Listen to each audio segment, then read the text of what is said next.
छाटो मुने भागियो पाटो बंधावाने थाली पाटो बंधावाने थाली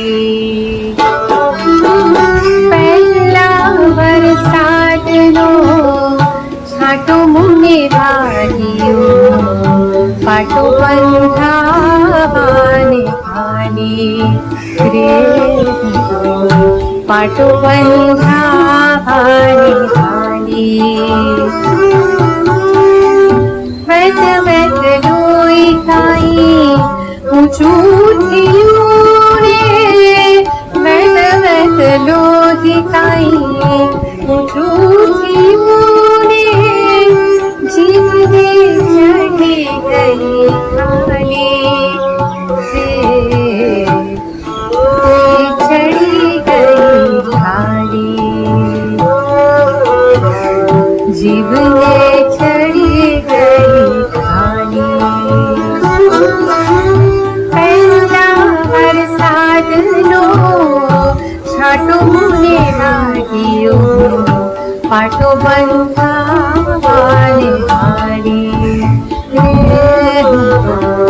पाटो बंधावाने थाली।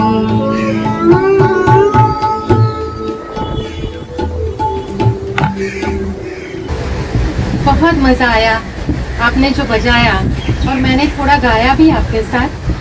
तो दर्शक मित्रों, आज हमारे साथ है पंडित बाबूलाल जी, बाबूलाल गंधर्वन।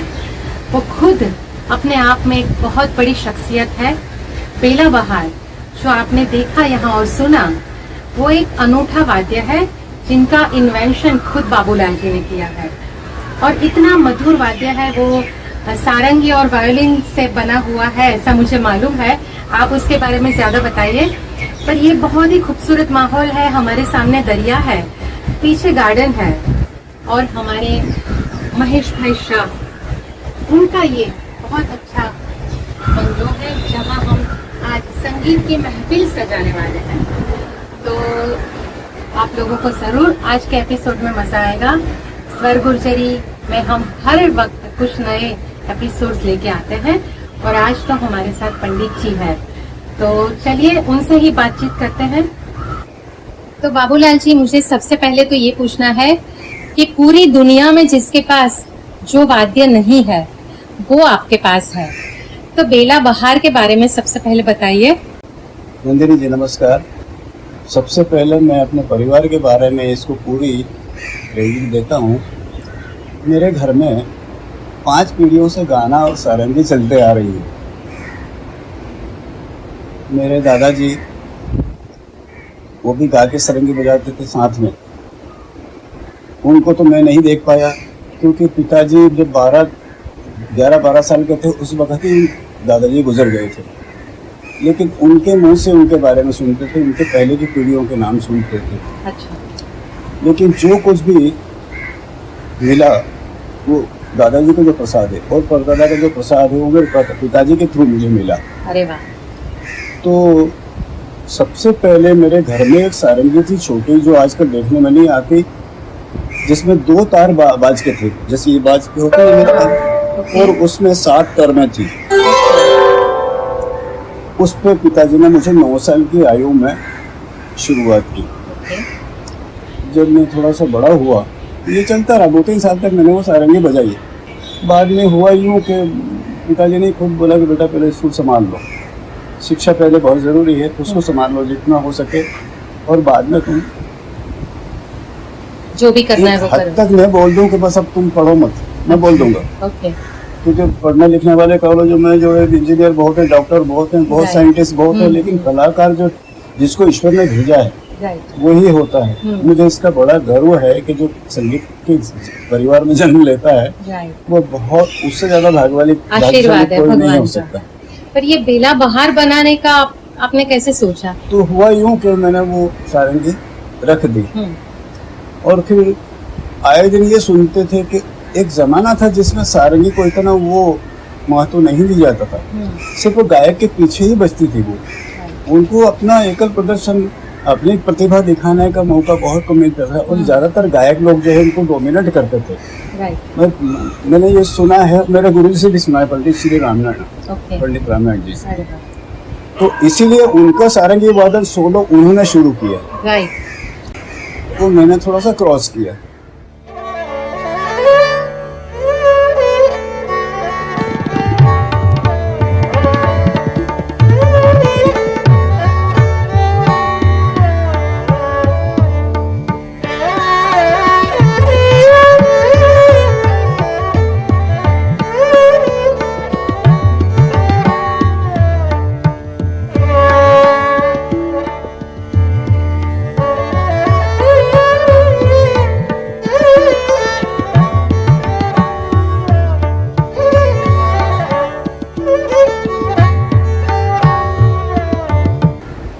और पिताजी ने भी यही कहा कि बेटा सारंगी अभी देना तो तुम, क्योंकि वैसे भी ये बहुत ओल्ड इंस्ट्रूमेंट है, मेहनत करना भी बहुत ज़्यादा मुश्किल है और ज़माना बहुत तरक्की से आगे जा रहा है।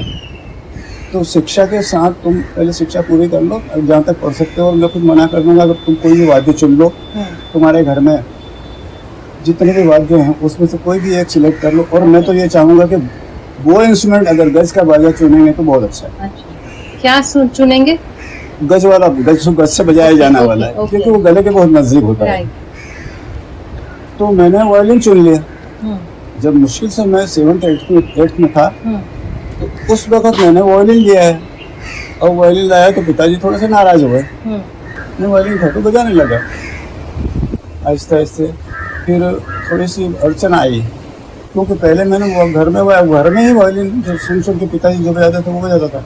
लेकिन पिताजी ने फिर कहा कि बेटा तू सब कुछ ठीक है, लेकिन अभी मैं सारंगी प्लेयर हूँ, तुम वायलिन बजा रहे हो, तो टेक्निकल तुमको किसी और से, ये तो तुम ढूंढ लो या तो मैं तुमको भेजता हूँ। तो मुझे फिर सदाशिव गणेश रानड़े जी देवास, जो वायलिन भी बजाते थे, हारमोनियम बहुत अच्छा बजाते थे, और वो एक गायक थे आकाशवाणी से, और वहाँ के कृष्णा कुमार के ज़माने में वो राज गायक थे वहाँ।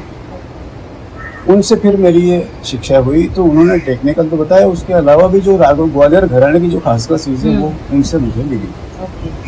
तो प्रथम गुरु मेरे पिताजी, दूसरे गुरु मेरे रानड़े साहब। फिर वो उन्होंने कहा कि यार बेटा तुम्हारा सब कुछ ठीक है, रियाज भी अच्छे कर रहे हो, राग रागनी वगैरह ताल मात्रा उसकी कोई बात नहीं है, कान पड़ने कोई बात नहीं है, तुम्हारा जो इंस्ट्रूमेंट का टोन है ना वो मेरे खटकता है। तो मैंने कहा मुझे भी ऐसा लग रहा है, तो तुम कुछ ऐसा कुछ करो, तो कुछ ना कुछ सोचो। तो मैंने सबसे पहले 14 तार का वायलिन बनाया। 14 तार का वायलिन? 14 तरफ का। अच्छा, ओके। जिसमें 5 तार ये मेन थे, और इस तरह की मैंने 14 तारें लगाई थी उसमें, जो 7 इधर और 7 उधर। फिर वो लेके वो पिताजी बहुत खुश हुए। तब कितनी उम्र थी आपकी? तब मेरी उम्र होगी मुश्किल से 17-18 के बाद। 17-18 साल की उम्र में पढ़ाई भी चल रही थी ना।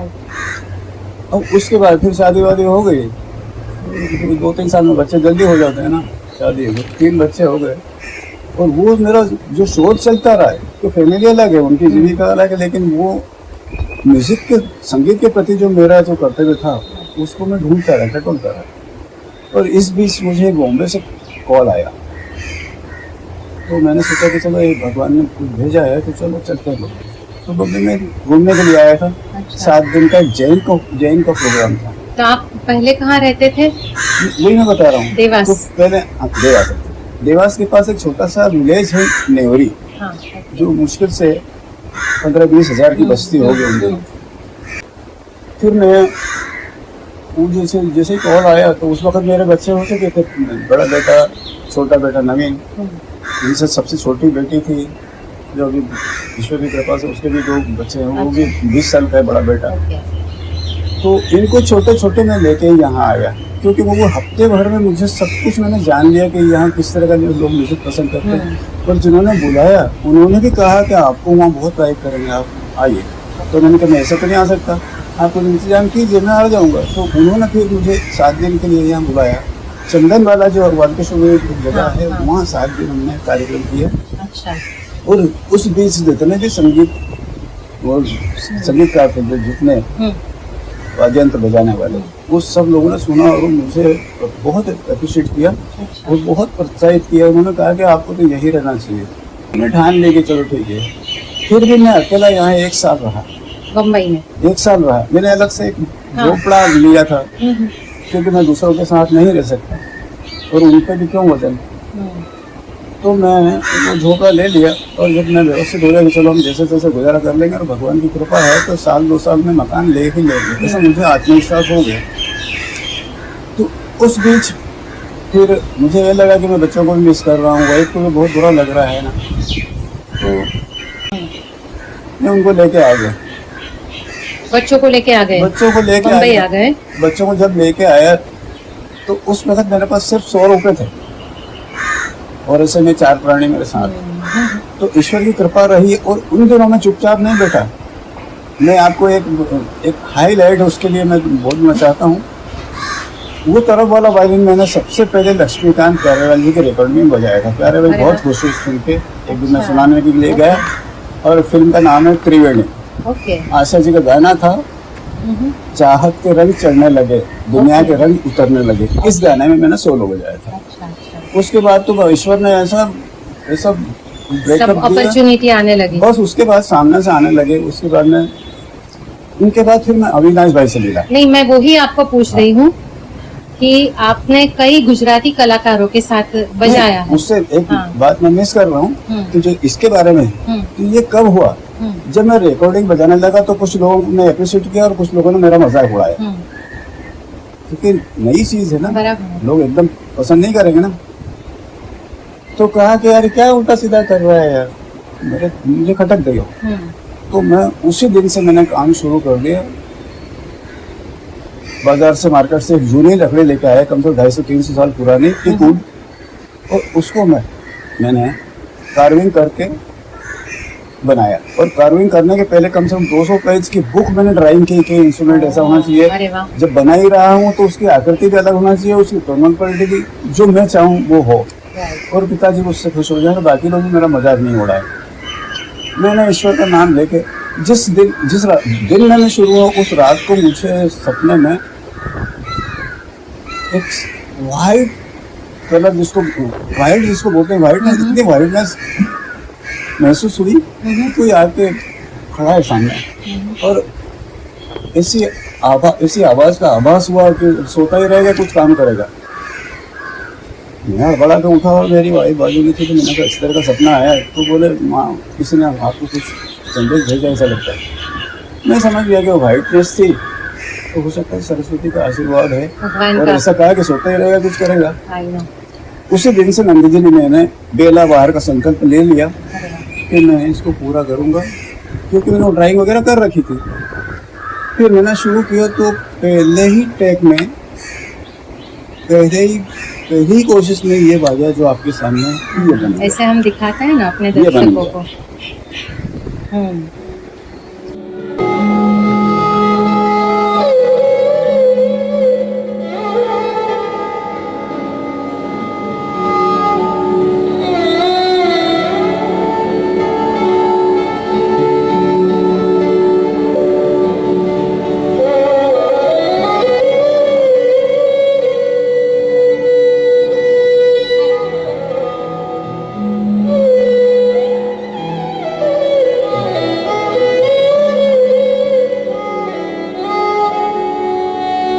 जैसा कि मैं चाहता था कि आकृति से भी अलग रहे, खूबसूरत भी लगे और कैरी करने में भी अच्छा लगे, यात्रा में भी असुविधा नहीं हो, क्योंकि मैं जाऊंगा तो लोग मुझे कहाँ लेके जाएंगे।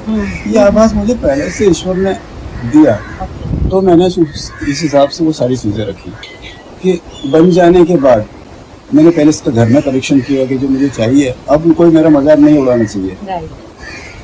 तो मैंने सबसे पहले एक मेरे मित्र थे जो बहुत अच्छा हारमोनियम बजाते, जो आप हारमोनियम सुनते हैं ना, वो किन्नर जी के हैं, पदन जी, मोहन जी के हैं, कल्याण जी के हैं, जितने भी हारमोनियम सुनते हैं ना, सबसे बेस्ट हारमोनियम प्लेयर जिनका नाम था बाबू सिंह पंवार, उनको मैंने सुनाया। वो मेरे बहुत फैन थे, मुझसे उम्र में बहुत बड़ा, लेकिन मुझसे बहुत प्यार करते। मैंने उनको सुनाया तो उन्होंने सीधा ये कहा बहुत अच्छा बनाया और दिल को लग रहा है, अब एक काम करो, फिर से प्यारा भाई को ये सुना दो।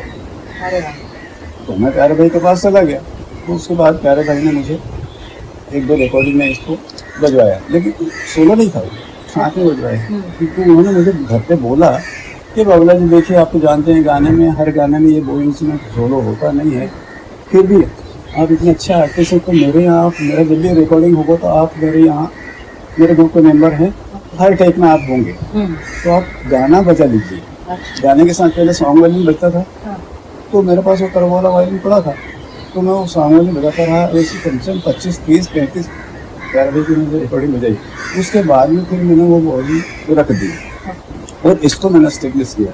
फिर प्यारे भाई ने भी कहा कि नहीं बस यही बजाई, बहुत अच्छा लग रहा है। उसके बाद मैंने अविनाश भाई को मिला, अविनाश व्यास को, तो उनको बहुत पसंद आया। और ये इंस्ट्रूमेंट पसंद आया। बहुत सुलोचना जी भी थी उस वक्त, गौरांग भाई भी साथ में, तो उन्होंने बहुत पसंद आया, उनको बहुत पसंद आया। तो उन्होंने कहा बाबूला जी आप कहाँ रहते हैं? मैंने कहा मैं कांदी भाई रहता हूँ। ठीक है, वो मैनेज कर लेना, हमारे यहाँ परमानेंट।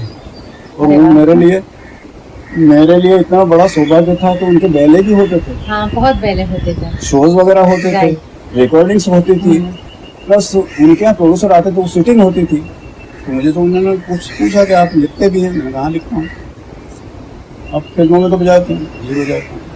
बोले बैले में भी? तो जी बजाता हूँ। तो मेरा 3 काम एक साथ अविनाश भाई के यहाँ से मुझे ईश्वर का आशीर्वाद मिला। Very nice. फिर जहाँ भी कहीं वो उनके सोर्सेस वगैरह होते थे, तो गुजराती लाइन में इस तरह से आ गया, एंट्री हो गई। अच्छा, तो आपने बोला कि गुजराती फिल्म में आपकी एंट्री हुई, तो मैं ये जानना चाहूंगी कि गुजराती हमारे कंपोजर बहुत दिग्गज कलाकार हैं, तो उनमें से कई कलाकारों के साथ आपने बजाया है, तो आपका वो अनुभव कैसा रहा? बहुत अच्छा सवाल है।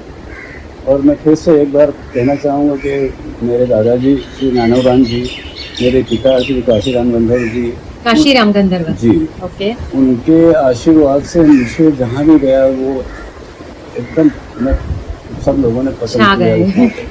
और इस बीच हमारे पुरुषोत्तम भाई, एक मेघ नमन सुधी मरो हाथ जाने बाबूलाल जी।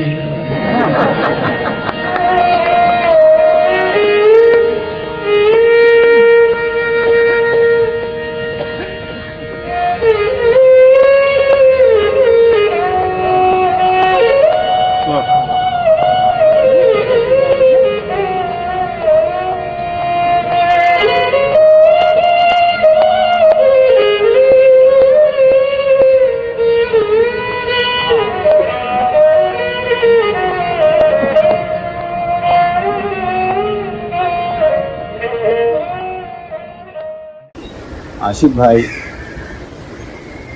उदय भाई, और भी कुछ नाम है, अभी सबका नाम लेना बहुत मुश्किल है। आपने तो मुझे लगता है पुरुषोत्तम भाई, आशित देसाई, उदय मजूमदार, सोली कापड़िया, वो सबके साथ बजा। तो काफी लंबी लिस्ट है, ऐसा कोई कोई छोड़ा नहीं। गुजराती आर्टिस्ट या उर्दू सिंगर में भी कुछ कोई ऐसा मेरे ख्याल से 98% कोई नहीं बचा है। I know. और सबका प्यार मुझे मिला है। राइट। ये मेरे लिए बहुत गर्व की बात है। अच्छी बात है। पर आपने सबसे ज्यादा किसके साथ एंजॉय किया? वैसे सबके साथ किया होगा। देखिए, ये सवाल थोड़ा मुझे संकोच होता है कि सभी मेरे लिए बहुत अच्छे हैं। हाँ। और जो लोग अच्छे हैं उसमें से आपने कुछ चुनिंदा लोगों के नाम पूछे हैं। हाँ। तो मुझे बताना जरूरी पड़ता है। वैसे सभी लोग अच्छे हैं, सभी सुरीले हैं, सभी सीखे हुए हैं, लेकिन उसमें सबसे ज़्यादा मैं नाम लेना चाहूँगा सर्वोपरि पुरुषोत्तम उपाध्याय जी, जिनके बहुत सारे गाने मुझे मालूम है, उनके सभी गाने मुझे पसंद है। अरे वाह। क्योंकि उनके साथ रिकॉर्डिंग में भी मैंने बजाए हैं और लाइव शो में तो हमने बहुत आनंद लिया है। अप्रैल महीने में हय्याने दरबार, वो बुक मैंने पब्लिश की और उसमें बहुत सारे गुजराती गानों की हिस्ट्री है। तो ये हय्याने दरबार बुक इसलिए मैंने निकाली क्योंकि वो गाना मुझे बहुत अच्छा लगता था। वाकई बहुत अच्छा। तो ये गाना हम आपसे सुनना चाहेंगे, लता जी का सर्वप्रथम गाना, और पुरुषोत्तम भाई ने भी बहुत सालों पहले किया है। और आप बताइए इस गाने के बारे में। हय्याने दरबार है, वाकई ये ना, मैं गुजराती बोलता भी हूँ पढ़ भी लेता हूँ, अच्छा। समझता हूँ। भैया मतलब दिल के दरबार में। तो इस गीत को मैंने कई और भी लोगों के साथ बजाया है, लेकिन जितना आनंद क्योंकि कंपोजर जितना अच्छा गाएंगे उतना तो पॉसिबल नहीं है, सही लेकिन बात। इस गाने को साधना जी ने भी बहुत अच्छा गाया। हाँ, कई कलाकारों ने बहुत अच्छा गाया है। ऐश्वर्या ने भी फेमस किया है, ऐश्वर्या मजूमदार ने, यही कहा ना कि सबका नाम लेना हिमालय मुश्किल है। व्यास, हाँ सब सबका लोग नाम गाते लेना हैं। मुश्किल है। तो हम आपसे सुनना चाहते हैं अभी वो गाना। हाँ, मैं जरूर सुनाऊंगा आपको।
क्या बात है, बहुत સરસ ગીત અને રાગ પણ મને લાગે છે બાગેશ્રી માલ ગુંજેની जी નજીકમાં। बिल्कुल सही फरमाया आपने। आप तो भगत जी की शायर में है, तो आपको तो अच्छा, आपने कई गजल उस्तादों के साथ भी बजाया है, जी जगजीत बहुत सिंह अच्छा से सवाल है। लेके मेरी यात्रा में उनका हाँ हरिहरन जी, अनूप जलोटा जी, जी। बहुत मतलब बहुत सारे नाम ले सकते हैं।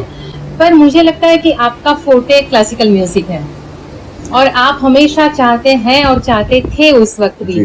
कि आपकी क्लासिकल की सोलो कॉन्सर्ट हो।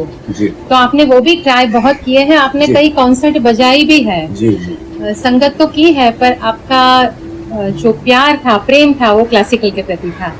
तो हम चाहते हैं कि आप क्लासिकल म्यूजिक में कुछ बंदिश छोटी सी सुनाएं।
जैसा आपने सवाल किया उसके हिसाब से गज़लों का मैं एक थोड़ा सा झलकी देना चाहता हूँ कि मैंने जो यहाँ के प्रख्यात गज़ल गायक हैं उनके साथ मैंने कम से कम लगभग 10 साल काम किया है।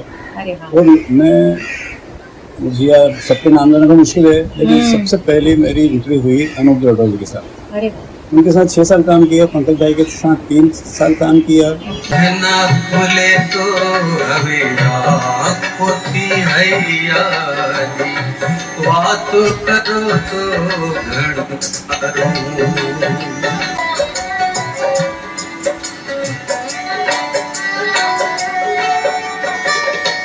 हरिहरन जी के साथ थोड़ा बहुत मतलब 2-4-8 के प्रोग्राम किए होंगे, और राजकुमार रिजवी और बहुत सारे नाम हैं। राइट, और उसके बाद फिर मेरा मकसद पूरा हो गया। सबसे पहले आशीष भाई से मेरी मुलाकात हुई सुर सिंगार में, ओके, तो सुना पसंद किया। उसके बाद में उनके वहाँ से पता लगा पुरुषोत्तम भाई को, तो पुरुषोत्तम भाई ने मुझे अपने कार्यक्रम में बुलाना शुरू किया। तो पुरुषोत्तम भाई के और आशीष भाई के प्रोग्राम में मैंने ज़्यादा बजाया।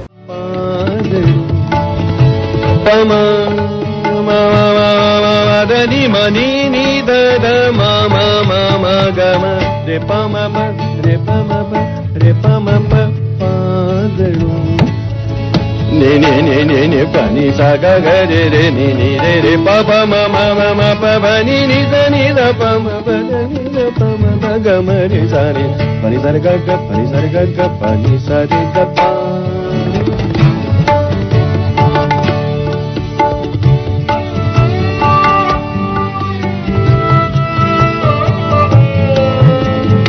ये बात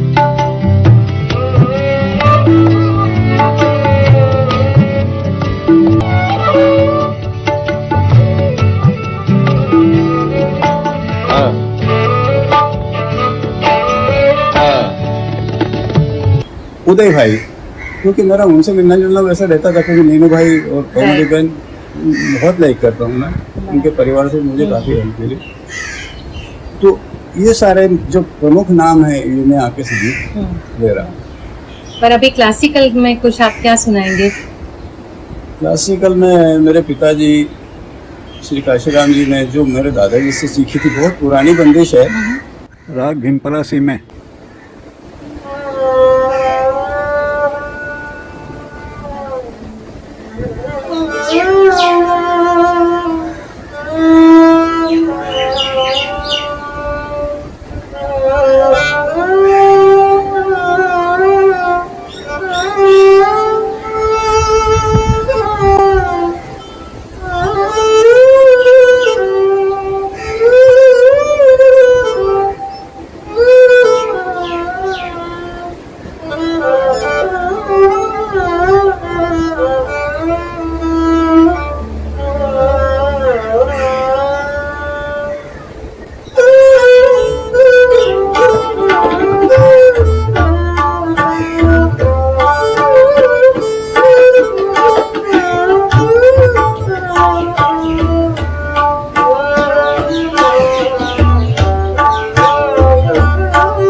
क्या बात है, बहुत अच्छा। भीमपला सी तो बहुत ही अच्छा राग है, तो बहुत मजा आया। बहुत बहुत धन्यवाद आपका, थैंक यू। बाबूलाल जी, इस वाद्य का फ्यूचर क्या है? आपकी पीढ़ी में, आपने जैसे 5 पीढ़ी से आता जा रहा है, तो अभी आगे कौन बढ़ा रहा है, उसके बारे में बताइए। सबसे पहले मैं नाम लेना चाहूँगा मेरे बेटे, छोटे बेटे नवीन गंधर। ओके, वो इस परंपरा को आगे लेके जाएंगे। वो तो काफी और बहुत कॉन्सर्ट्स करते हैं। वो एक ऐसे मेरे घर में आशीर्वाद के स्वरूप में है कि सबसे पहले उन्होंने तबला सीखा था, उनके लिए मैंने हजारा खान साहब का शागिर्द करवाया उनको, क्योंकि वो तबले पे उनकी एक छोटी सी एक कहानी है कि एक मेरे एनसीपीए के प्रोग्राम में मैं सोलो बजा रहा था, और जितने जो कुछ भी आजकल जो फैशन बना हुआ है, तो तालियां तबले पे ज्यादा आ रही थी। तो थोड़े से नवीन नाराज हुए और उन्होंने कहा कि पापा मुझे तबला सीखना है। तो मैंने कहा ठीक है, ऐसे शुरू करते। तो मैंने विश्वनाथ मिश्रा जी का, ये भगवान के प्यारे हो गए, तो उनका शिष्य करवाया। उसके बाद में फिर मैंने सोचा कि अभी उनका जो बिगिनिंग का जो शुरुआत का जो लेसन है वो मिल गया, कुछ ऐसे नामवर लोगों के शरण में उनको भेजा जाए। तो फिर मैंने अंदारा खान साहब को, क्योंकि तौफीक साहब के साथ में काम कर चुका था, तो तौफीक भाई को मैंने कहा कि तौफीक भाई मैं खान साहब से नवीन को मिलाना चाहता हूँ। बोले बाबूलाल जी आपका घर है, खान साहब से तो आप पहले मिल चुके हैं, तो नवीन को लेके चले जाइए, ये तो नवीन को भेज भी देंगे तो चलेगा। तो खान साहब ने अपनी शरण में नवीन जी को लिया। तो ये इनकी कहानी है। Right. और उसके बाद में फिर इनको लोगों ने कहा कि यार तुम्हारे पिताजी का इतना अच्छा इंस्ट्रूमेंट है और जो वर्ल्ड में एक है तो उसको कौन बजाएगा। सही बात है, तो फिर नवीन ने संकल्प लिया कि मैं बेला बहार बजा के ही छोड़ूंगा बहुत अच्छा, और कोशिश पूरी करूंगा कि मैं उससे आगे बढ़ आज जो बेला बहार आज की तारीख में जो बेला बहार पॉपुलर हुआ और ज्यादा हुआ है उसमें नवीन का बहुत बड़ा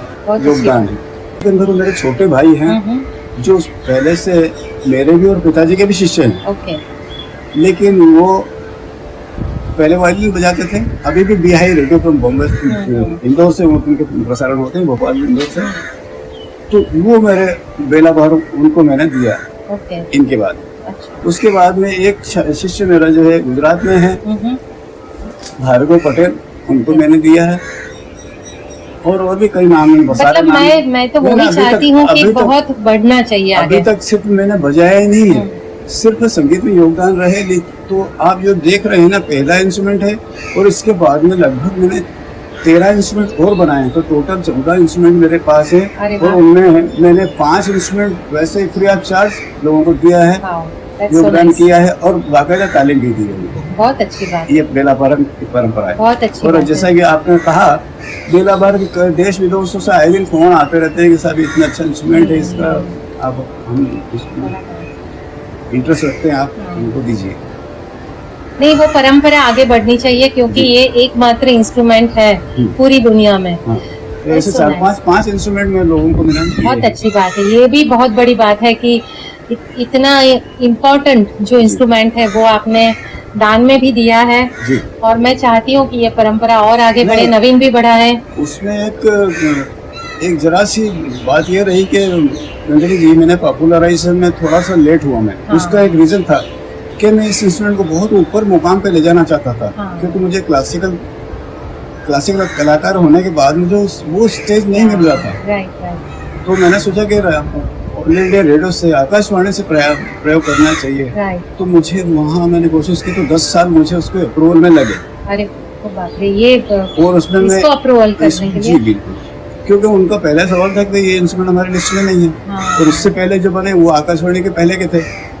तो मैंने सारी चीजें, उसमें अच्छे से लोग भी थे, मतलब कुछ ऑब्जेक्शन वाले ज्यादा थे। राइट, तो मैंने वो सब वो पार करते खाई पार किए और आखिर मुझे अप्रूवल मिल गया। मेरा लास्ट अप्रूवल हुआ था बोर्ड में दिल्ली में, जिसमें 12 हिंदुस्तान के मशहूर लोग, चुनिंदा लोग जो हर स्टेशन से आए थे, कोई म्यूजिकोलॉजिस्ट, कोई इंस्ट्रूमेंटलिस्ट, कोई गायक, कोई इतिहासकार, सब लोग, टी.एन. कृष्ण साहब, अमरनाथ जी, सब लोग थे उसमें। और उनके सामने मुझे ये अप्रूवल मिला। बहुत अच्छी उसके बात बाद फिर मैंने अपग्रेडेशन किया और आज भगवान की कृपा से आप मुझे ये हमारा सौभाग्य है कि आप यहाँ पधारे हैं। ये जो टॉप ग्रेड मुझे मिल गया है, ये बस मेरा परिश्रम और बुजुर्गों का आशीर्वाद। हमारा भी इच्छा है कि ये और आगे बढ़े। और आखिर में आपका मनपसंद कोई फिल्मी गाना या धुन जो भी आपको पसंद है वो बजा के सुनाए। बहुत बेहतरीन सवाल आपका। देखिए नंदिनी जी, संगीत एक ऐसी चीज है और ये साक्षात ईश्वर का प्रसाद है, हम लोग ऐसा मानते हैं। और ये सभी को अच्छा लगता है, जो राग ताल नहीं समझते उनको भी अच्छा लगता है, वनस्पति को भी अच्छा लगता है। इससे तो अभी एक्सपेरिमेंट हुए हैं कि वनस्पति ग्रोथ होती है, उस पर प्रभाव है, तो पूरी सृष्टि पे इसका प्रभाव है। आज का संगीत आपको कैसा लग रहा है?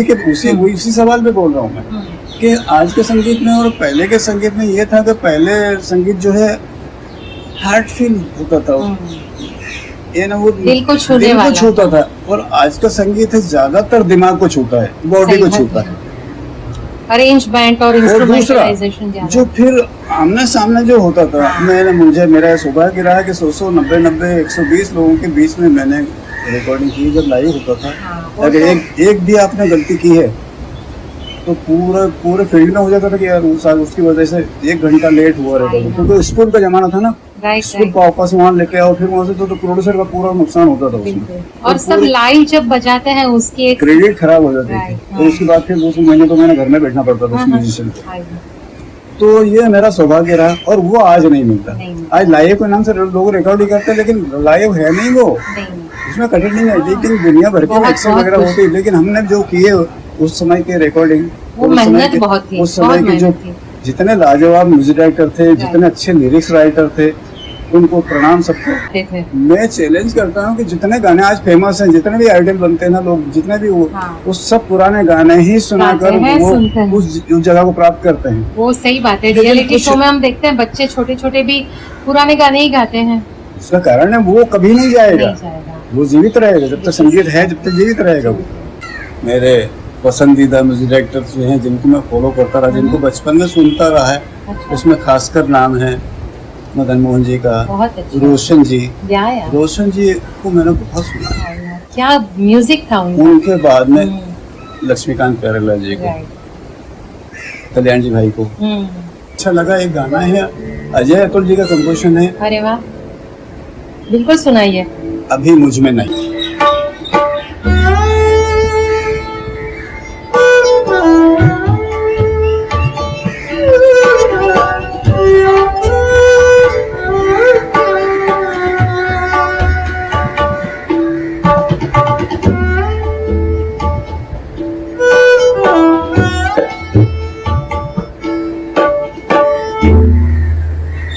बहुत खूब, धन्यवाद बाबूलाल जी। Thank you. कोशिश की है क्योंकि मैं फिल्मी गाना बजाता नहीं हूँ, आई नो, पर ये तो आज तो हमारा लेकिन एपिसोड मेरा पसंदीदा गाना तो था। YouTube का है पसंदीदा। બિલકુલ, થેન્ક યુ સો મચ। મિત્રો, સ્વર ગુર્જરીમાં તમને આજે મજા જ આવી હશે। આપણે બહુ જ સરસ નવું ઇન્સ્ટ્રુમેન્ટ સાંભળ્યું, જોયું, માણ્યું, વાતો। તો સ્વર ગુર્જરી સાથે જોડાયેલા રહેજો। Stay connected and like, share and subscribe Swar Gurjari. Thank you so much. बहुत बहुत धन्यवाद आपका Thank और you. श्रोताओं का, दर्शकों का मेरी तरफ से बहुत बहुत धन्यवाद।